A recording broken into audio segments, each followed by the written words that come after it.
Olá, turma, tudo bem? Publiquei hoje no Classroom um conteúdo em que a gente começa a trabalhar com fórmulas e funções, tá? Logo de cara, eu falo lá que o Excel possui cerca de 400 funções. Então não é nada pouco não, né? Toda função apresenta um resultado, ou como costumamos chamar, retorna um resultado. Ou seja, retornar significa resultar. Se uma função retorna 30, é porque simplesmente o resultado daquela função é 30. Tá? Nome e argumentos. Nome é o nome da função. Né? O usuário deve saber o nome da função que deseja utilizar. Por exemplo, função soma, função multi, de multiplicar. Né? Argumentos são informações que precisam ser dadas à função para que ela proceda com o cálculo e nos traga algum resultado desejado. Tá? Se o usuário precisar informar mais de um argumento, é preciso separá-lo dentro de parênteses pelo sinal de ponto e vírgula. Tá? Vamos ver, por exemplo, a função hoje. Então, em qualquer célula do Excel, eu vou simplesmente digitar igual hoje. Conforme eu digito, ele já aparece lá. Se eu dou um Tab, ele já vai me trazer a função pronta. Se eu dou um Enter, ele trouxe a data de hoje. Tem a função agora, que ele vai trazer a data e a hora. Tá? Então vamos ver. Igual agora, 8/11 de 2020, às 4h04, 16h04. Conforme eu for fazendo algumas coisas, vocês vão perceber que essa célula aqui vai mudar. Por quê? Ela atualiza de acordo com a hora. Então, quando for 4h05 no sistema, aqui ela vai passar a ser 4h05, ok? Nós temos também algumas funções como o π. Né? Vocês devem lembrar do π, que é o 3,14 e outros números, né? Igual π 3,1592654. Para eu enxugar isso daqui para 3,14, é só eu diminuir as casas decimais. Eu venho aqui, ó, diminuir casas decimais. E vou diminuir até 3,14. Ok, função aleatório. Eu gosto muito de usar essa função. Eu usei muito ela no passado, na sala de aula, para eu sortear alunos para me ajudar, para falar lá na frente, para explicar alguma coisa que eu passava no quadro. Mas eu gosto de utilizar a função aleatório entre, tá? Porque eu defino, aqui, ó, aleatório entre. Eu defino entre um número e o outro, tá? Por exemplo, entre o número 1, ponto e vírgula, e o número 37, que é o último número da chamada de vocês. E ele vai trazer um aleatório entre 1 e 37. Vamos ver? Trouxe o 37, ele trouxe o último, tá? Vamos tentar aqui de novo. Igual aleatório entre 1, ponto e vírgula, 37. Agora ele trouxe o 4.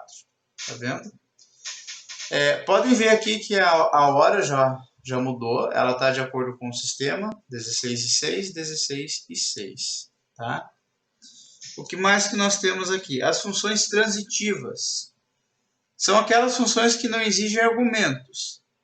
Há outras que chamam de funções transitivas. Essas funções podem ser vistas a seguir, como a função raiz, por exemplo. A função raiz de π e a função truncar. O que a função truncar faz? Ela corta casas decimais. Por exemplo, olha lá. Se eu digitar igual truncar, colocar 3,9832, como está ali, ele vai arredondar para 3. Tá vendo? Se eu fizer isso com outro número, vai acontecer a mesma coisa. Truncar 4,662810. Truncou para 4. E a hora já atualizou. Aí nós temos a função ABS, que não é nada a ver com freio de carro. Ela é a função absoluta.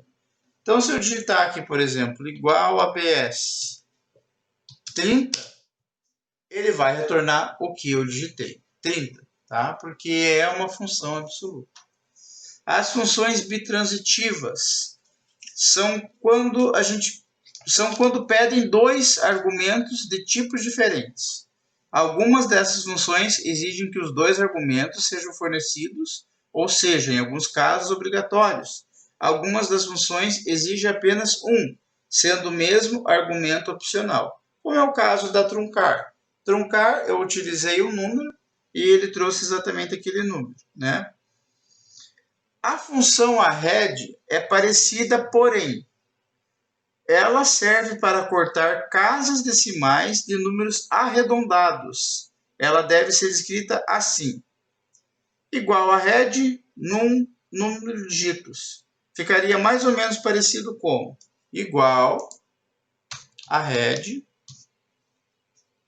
3,988. Aí eu vou dar um ponto e vírgula para colocar mais um argumento. Por exemplo, o 2, que seja, o 4, tanto faz. Vamos pôr o 4 aqui, tá? Vamos ver o que ele resulta.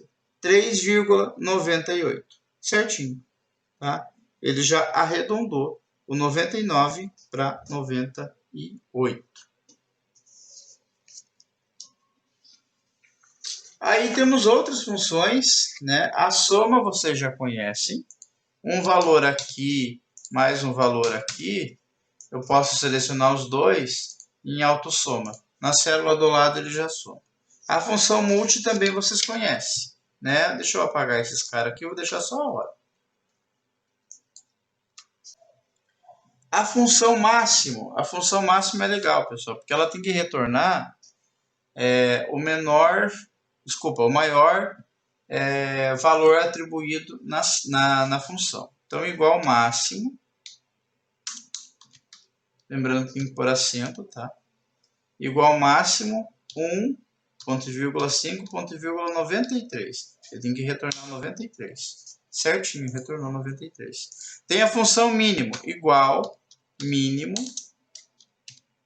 ó, o número 5, 32, 60, 95. Tem que retornar o 5. Retornou o 5, tá? E por hoje é isso, tá? Já começamos a trabalhar com algumas funções, então.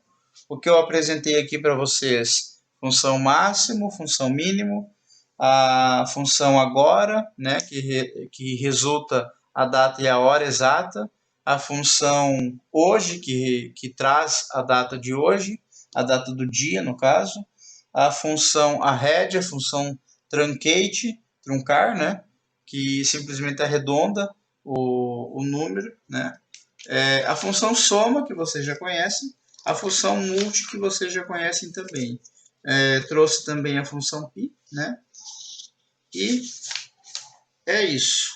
Na próxima aula eu vou trazer mais funções para a gente continuar trabalhando aí com Excel. É isso aí, pessoal. Se cuidem. Até a próxima aula. Tchau, tchau.